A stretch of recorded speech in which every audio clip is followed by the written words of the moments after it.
Hello my dear students. Let us continue with the chapter that is structured query language. In our previous video we have started with the topic that is logical operators and then SQL expressions we had discussed. So I think in that Boolean expressions and numeric expressions we have seen. Before I start with the SQL date expression, we shall have a quickly glance on what exactly the SQL expressions are. The SQL expressions are, these are like formulas which can be written in the query language. That means whenever if I have to count the number of records in the table, or whenever if I want to perform the addition of particular column or multiplication, okay, if I want to find out the average of particular column, suppose if I have a column known as salary and I want to average of that particular column salary, then I can use a built-in function known as average. Similarly, if I want to have the total of the column salary, then I can use a built-in function known as sum of salary. So in order to write those formulas, okay, in our query we are using the SQL expressions. We have Boolean expressions, numeric and the date expressions. So what are these Boolean expressions? The Boolean expressions is nothing but they are the expressions that would fetch the data basis on the single matching value. That means it will fetch the record from the table based upon the single matching value, means based upon the single condition. One example I can give you. Now we can write select star from customers where age is equal to 25. That means this select star from customers where age is equal to 25 would retrieve me only those records where age is 25. So isn't it, it's a single matching value or the single condition? Or I can even give select star from customers whose salary is greater than 5,000. I can give this condition. So I'm able to retrieve the records from the table based upon the single condition. Such expressions are said to be as a Boolean expression. I think we have seen some of the examples here. Select star from customers where salary is equal to 10,000. Based upon that, a single matching value is there, so that particular record is being retrieved. And then we have discussed about the numeric expressions. Numeric expressions are those which could perform any mathematical operators in any query. Suppose if I want to perform the addition, multiplication, okay, if I want to perform the calculations like average, okay, sum, minimum, maximum of any particular column, okay, then I can use the numeric expressions. Okay, so some of the examples I think I have shown here as select 15 plus 6 as an addition. Then further you have a query from which table you have to mention there, okay, from customers or whichever table you have to mention there, then it would retrieve you addition as 21. Similarly, I have here select count of star. Count is an inbuilt function. This asterisk indicates to retrieve all the records, isn't it? In my previous video I have said this. So select count of star as records I want to know how many are there from which table, customer. Similarly, you can write it for any other table what you have created, then it would retrieve me the total number of records from that particular table. Similarly, we have one more expression, that is date expression here. This date expression, it would return the current system date and the time values. Okay, like for the present, if I execute any date expression, it would return me the present today's date and the time. Similarly, I have given one example here based upon the table that is customers. So select star from customers would retrieve me all the records, that is 7, because asterisk retrieves you all the records, isn't it? Then I have given select current time stamp. Select current time stamp. That means what? What is this underscore in the sense? This current time stamp is a one word. Like how in C++ we are using the identifiers, variable names cannot, identifiers or the variable names cannot have split words. If I have to write the student ID, I cannot separately write student and then space ID. I cannot write it, right? So there should be no any split words. There should be one word. Like how do you write that? Then student underscore ID. Similarly, current stamp is also one of the date expression. Okay, So current stamp is one word, that is why they have given with here underscore. So select current stamp. When this particular query has been executed, it would return me the that particular day's date plus the time, like year, okay, then the month, and then the day, and then it would return me the time based upon hours, minutes and seconds.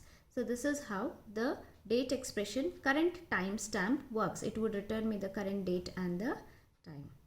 We do also have one more built-in function, that is get date. When I execute this particular query, select get date of, there should be a single semicolon here. Then it would also return me the current date, but with a different format of the time.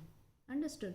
So it depends which whatever the time stamp your system has been taken, whatever the format you have selected, based upon that it would retrieve. And here also again the year, you have the month, and here you have the day.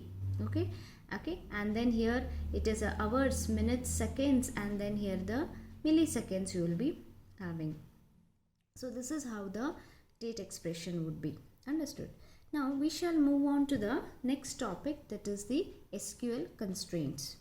So the SQL constraints is very important question from your exam point of view. Usually 5 marks question you can expect from there. So the word constraint is nothing but it indicates it's a rules.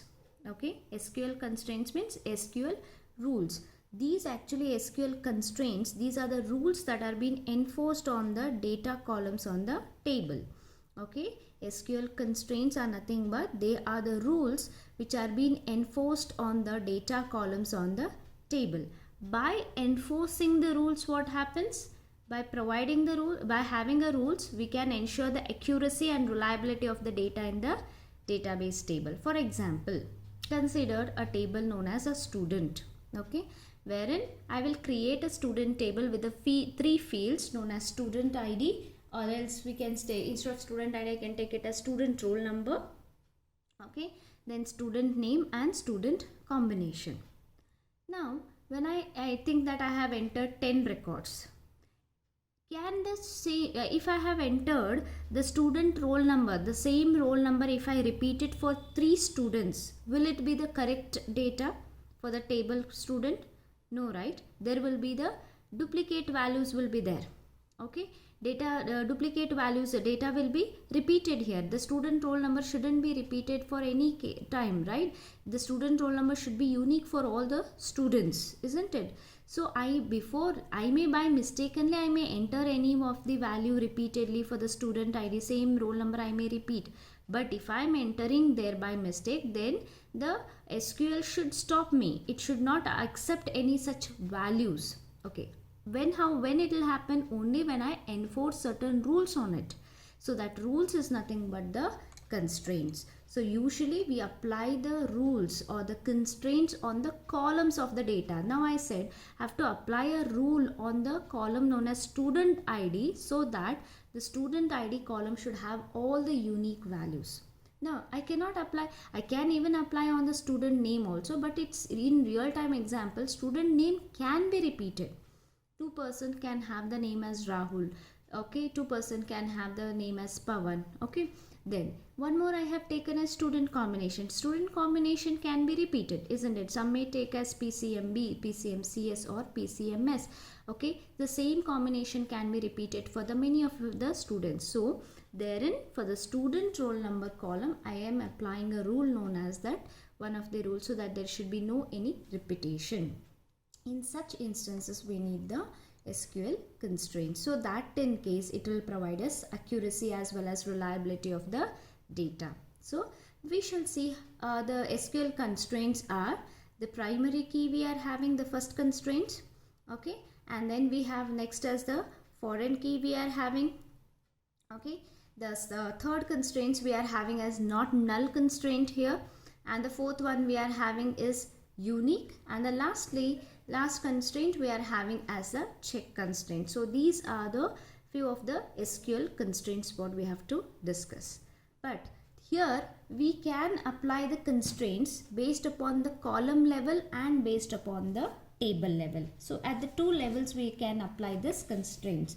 If we are applying the column level constraints, means these constraints are being defined along with the column definition while creating. Now when I say create table student, then within the bracket fields name I'll create ID number of 5 not null, comma student name varchar 20, varchar of 20, comma student combination char of 4. When I write this, I have applied one of the constraint known as not null for the student ID.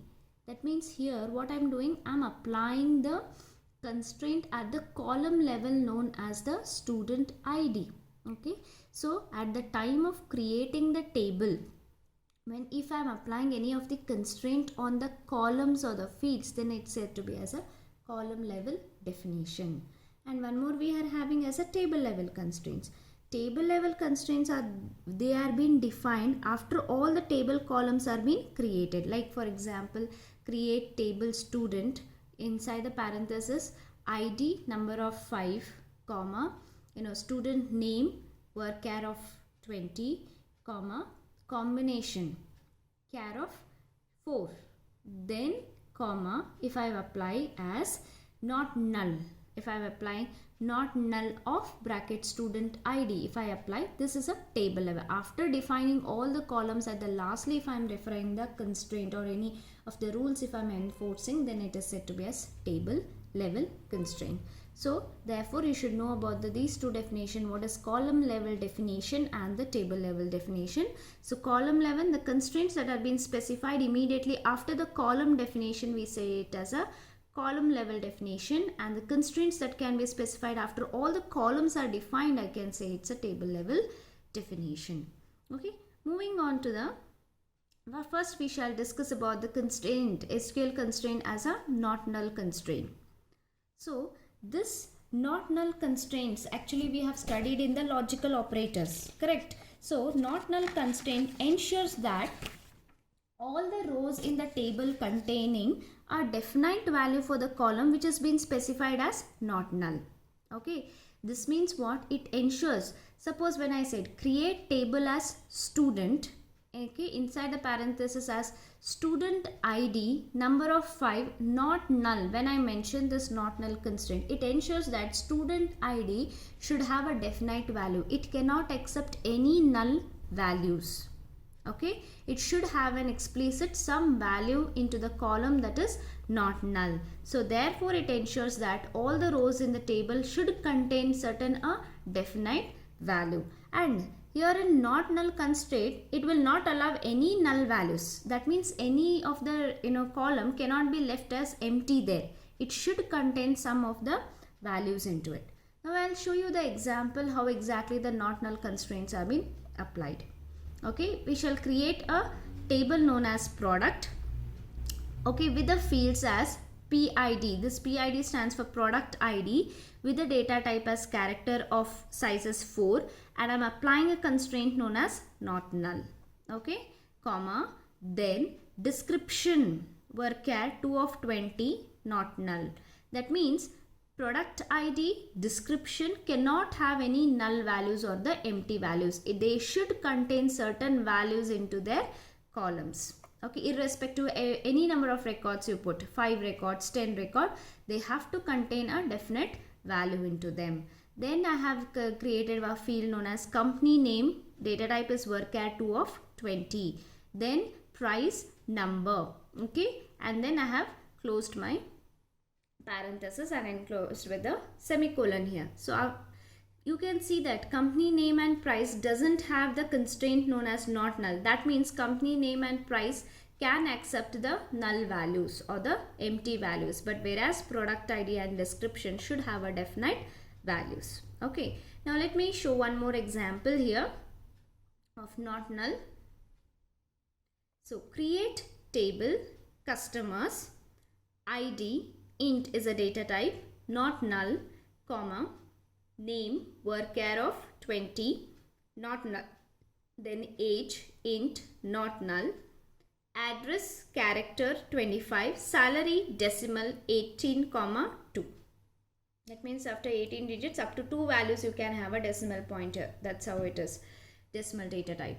So you can see here ID, name and age. These are the 3 fields that that will have a constraint known as not null. That means they cannot accept any null values, whereas the address and salary are those fields wherein they can accept the null values. Okay. Now, at the time of creation, I have forgotten to give the constraint for the salary. Okay, when I create a table, I have forgotten by mistake. I have created this table, but I haven't applied any constraint to the salary, but I have to apply it later. Then I can apply that constraint by using an alter command. Alter table, then table name, use a keyword known as modifier, and then the column name, okay, on which you want to apply the constraint. Column name, its data type and size, then apply the constraint as not null. That means even the salary column will have the constraint as not null along with the ID, name and age. Only the address will be left out, which can accept the null values. Okay, so this is how the not null constraint works. So we have some basic syntax. Based upon that, we are able to write these queries. How the syntax is: constraint, constraint name and not null. I'll show you how to write this.